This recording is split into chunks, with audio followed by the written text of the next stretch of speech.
Hello शिक्षक साथियों, नमस्कार। आपके अपने YouTube channel DS Mishra official पर एक नए वीडियो के साथ आपका पुनः हार्दिक स्वागत है।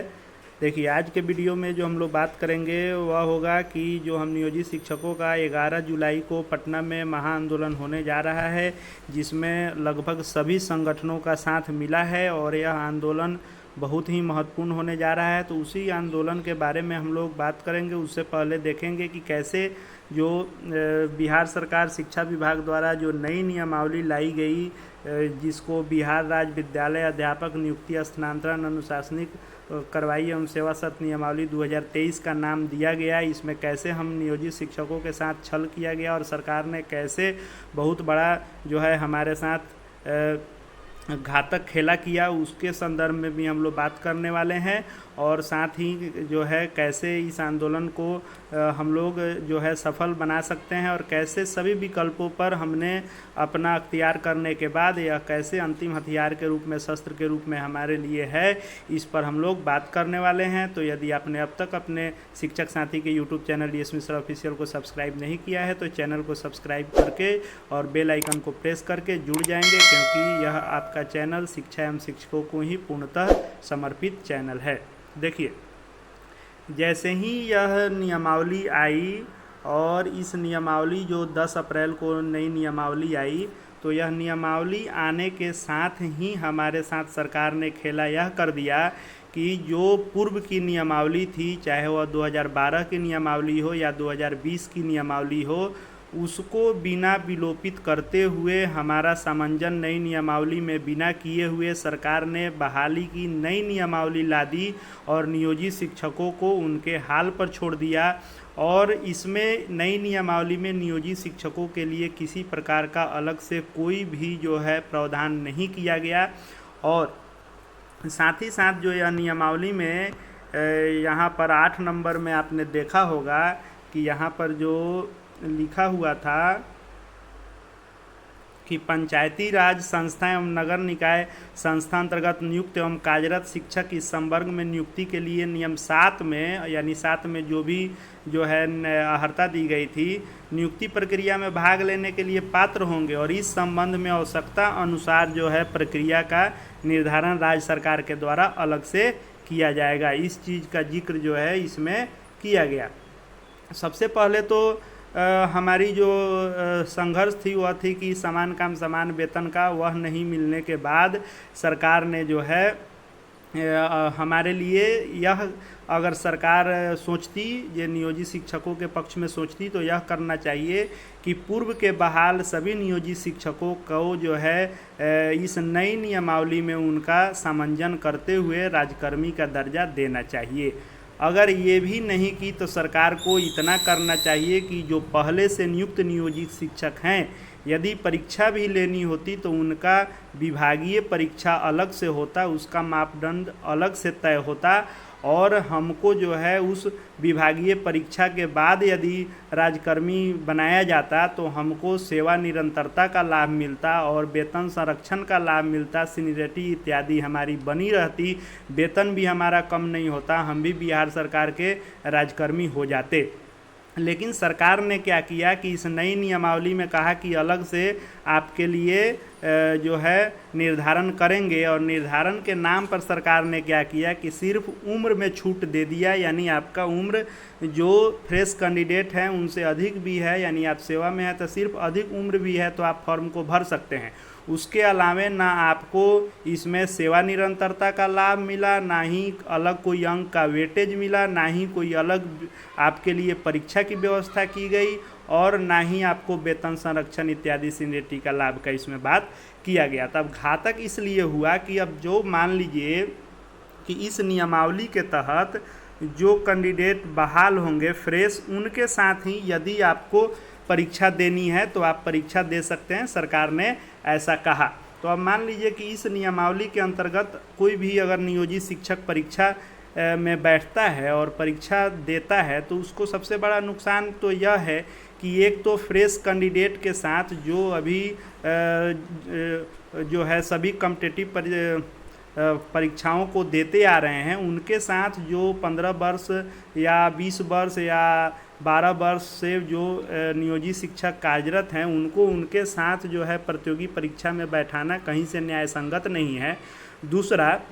कि यदि आप इनके साथ परीक्षा में बैठकर परीक्षा निकाल भी लेते हैं, पास भी कर जाते हैं, तो आपकी सेवा अवधि डे 1 से गिनी जाएगी। यानी जो फ्रेश कैंडिडेट हैं उनके साथ आपकी बहाली होगी और आप भी नए जो है शिक्षक हो जाएंगे। आपको जो है 2 वर्ष तक आपको जो है इस बहाली के बाद जो है परीक्षा अवधि में रहना होगा। यानी संतोषजनक सेवा 2 साल आपके देखने के बाद ही आपको अस्थायी किया जाएगा। साथ ही साथ आपको जो आपका वेतन है वो भी कम हो जाएगा। वेतन संरक्षण का लाभ नहीं मिलेगा, चाहे आप इंडेक्स 10 पे हैं, 7 पे हैं, 8 पे हैं, आपको इंडेक्स 1 से आपका वेतन स्टार्ट होगा। आपकी सेवा अवधि जो है ख़त्म हो जाएगी। आगे जो मान लीजिए प्रमोशन को लेकर के जो सेवा अवधि मांगी जाती है वो आपका जो है इसमें ख़त्म हो जाएगा। तो यदि आप परीक्षा में बैठते हैं तब भी आपको इससे कोई फ़ायदा मिलने नहीं जा रहा है। दूसरा, यदि आप परीक्षा में नहीं बैठते हैं, इसका बहिष्कार करके आप अपने हाल पर रह जाते हैं कि हमारा जो वेतन मिल रहा है उसी में हम अपने नियोजित के रूप में रहेंगे, तो जो शिक्षक इसमें इस नियमावली के तहत बीपीएससी से बहाल होकर आएंगे, चूँकि वे जिला संवर्ग और नियमित कैटेगरी में आएंगे, तो वह फर्स्ट डे से ही आपसे सीनियर होंगे और आगे प्रमोशन इत्यादि सभी चीज़ों में उन्हीं को लाभ मिलेगा और आप उनसे जूनियर हो जाएंगे, चाहे आपकी सेवा अवधि 15 साल है, 20 साल है। और यहाँ तक कि कुछ लोगों का तो यहाँ तक वीडियो वायरल हो रहा है कि इस पर केस किया जाएगा कि जो शिक्षक बीपीएससी नहीं पास कर रहे हैं उनसे जो है बच्चों को शिक्षा क्यों दी जाए। यानी आगे चलकर बहुत सारा इसमें चीज़ सरकार ही अपने ओर से केस आपके लिए ठीक करवा सकती है दायर कि हाँ, जो लोग परीक्षा में नहीं बैठ रहे हैं या परीक्षा में बैठे भी अगर उत्तीर्ण नहीं हो रहे हैं तो अयोग्य घोषित किया जाएगा। दूसरा, आपके नहीं बैठने के बाद भी जिस दिन भी रिजल्ट आएगा देखिएगा उसमें घोषित किया जाएगा कि नियोजित शिक्षक अयोग्य, इतना ही मात्र रिजल्ट हुआ। तो अब हमारे लिए विकल्प था इस नियमावली को चुनौती देना, जिसके तहत पहला जो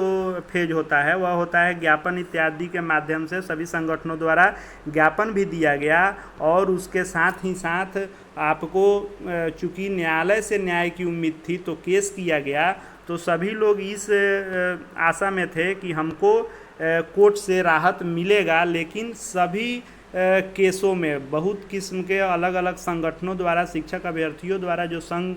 द्वारा केस किया गया, वह हाई कोर्ट में केस की सुनवाई जब 4 जुलाई को हुई, बहुत सारे शिक्षक साथी इस इंतज़ार में थे कि 4 जुलाई को कुछ अच्छा होगा, तो महाधिवक्ता ने अपना पक्ष रखा कि यह नियमावली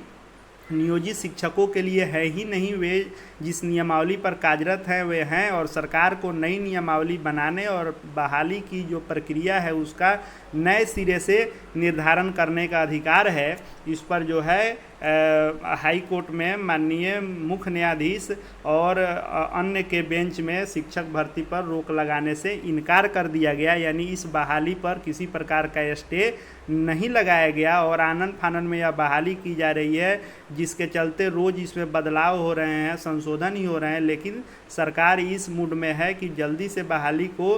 कम से कम परीक्षा जल्दी से ले लें कि इस पर रोक नहीं लगे, लेकिन हाई कोर्ट ने रोक लगाने से इनकार कर दिया। यानी नियोजित शिक्षकों को सरकार से मतलब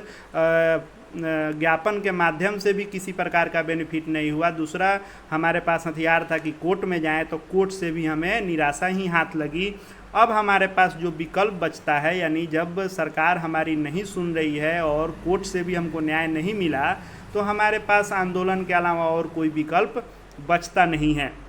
इसी कड़ी में चूँकि बहुत सारे संगठन हैं हम लोग के और अलग अलग संगठन हैं जब उनकी एकता बन नहीं पाती है, लेकिन पुनः ये कुछ लोगों को अपवाद में छोड़ दिया जाए। जैसे प्रदीप कुमार पप्पू जी का जो है अलग आंदोलन हो रहा है, 10 तारीख को ही तो यह तो खैर दुख की बात है कि जहाँ सभी संगठन एक साथ हैं उनको भी एक साथ आना चाहिए, लेकिन यदि कोई शिक्षक उनके संगठन में भी आस्था रखते हों, वह 10 जुलाई को जा रहे हों, तो वो भी निश्चित रूप से 11 जुलाई के महाआंदोलन में ज़रूर भाग लें, क्योंकि जो 11 जुलाई का आंदोलन है यह चाहे टीईटी का जो अलग जो है माननीय विधायक संदीप सौरभ के संरक्षण में जो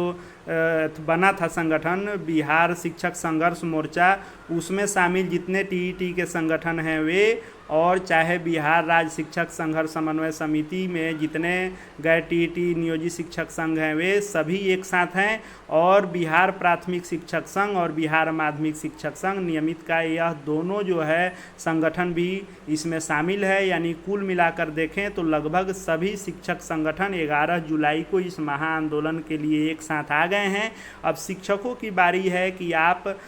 जो है अपनी अंतिम क्षमता लगाएं और भारी से भारी, क्योंकि आंदोलन भीड़ तंत्र का ही जो है मुख्य भूमिका होता है, भीड़ तंत्र ही किसी आंदोलन को सफल कर सकता है। यह न्यायालय है नहीं कि 1-2 लोग भी गए और वकील बहस करेगा तो आपको न्याय मिलेगा। यहाँ भीड़ तंत्र पर ही सरकार को कुछ होता है, विपक्ष भी आपके साथ है। चूँकि समय जो है अभी ही है और मानसून सत्र भी चल रहा है, इसलिए आंदोलन जितना जो है असरदार होगा, हमको आशा उतना ही अधिक हो सकती है कि हमारे लिए कुछ इसमें हो सकता है। तो इस तरह हमारे लिए यह अंतिम विकल्प के रूप में बचा है कि हम आंदोलन को सफल बनाएं और अधिक से अधिक संख्या में जाएं। 11 और 12 2 दिन जो है आंदोलन का कार्यक्रम है, जिसमें आंदोलन के साथ साथ आपको जितने भी बिहार के विधायक हैं या आपको जो है विधान परिषद एमएलसी हैं, सभी के आवास का घेराव भी करना है, क्योंकि मानसून सत्र में वे हमारी बातों को विधानसभा में जो है उठाएं और उस पर जितना ही अधिक जो है मुद्दा गर्म होगा विधानसभा में, उतना ही सरकार दबाव में आएगी। इसलिए अब देखिए, आंदोलन को जैसे ही दिया गया वैसे ही आंदोलन के लिए पंकज कुमार जो निदेशक हैं प्राथमिक शिक्षा के, उनके द्वारा जो है आदेश किया गया था कि किसी प्रकार के आंदोलन कोई कर रहा है तो उसका वीडियोग्राफी कराइए और उनके ऊपर एक्शन लीजिए। और साथ ही साथ फिर से जो माध्यमिक शिक्षा के निदेशक हैं कन्हैया प्रसाद श्रीवास्तव, उनके द्वारा भी सेम पत्र लिखा गया आंदोलन को अथी करने के लिए, दबाने के लिए। लेकिन जो 11 तारीख को आंदोलन है उसकी अनुमति जो है जिला दंडाधिकारी कार्यालय पटना द्वारा मिल चुका है। इसमें जो है कोविड के नियमों इत्यादि बहुत चीज़ का हवाला दिया गया है, जो सभी जो है आंदोलन के समय में दिया जाता है। इससे घबराने की किसी प्रकार की ज़रूरत नहीं है। यदि आपको आवश्यकता लगे, क्योंकि अभी अपर मुख्य सचिव द्वारा जो सभी विद्यालयों का गहन जांच किया जा रहा है, उस कड़ी में यदि आपको लगे कि नहीं हम जो है जाएंगे तो कुछ हो सकता है, तो आप अपना ऑफिशियली आकस्मिक अवकाश जो आपका अधिकार है सीएल ले करके आप इस आंदोलन में निश्चित रूप से भाग लें। साथ ही साथ जितने महिला शिक्षक साथी हैं उनसे भी आग्रह है कि आप अधिक से अधिक संख्या में जाएं, क्योंकि 50% संख्या आपकी है, आपकी कमी वहाँ जो है आंदोलन को असफल कर सकती है। इसलिए शिक्षक शिक्षिका दोनों लोगों से जो है यह विनम्र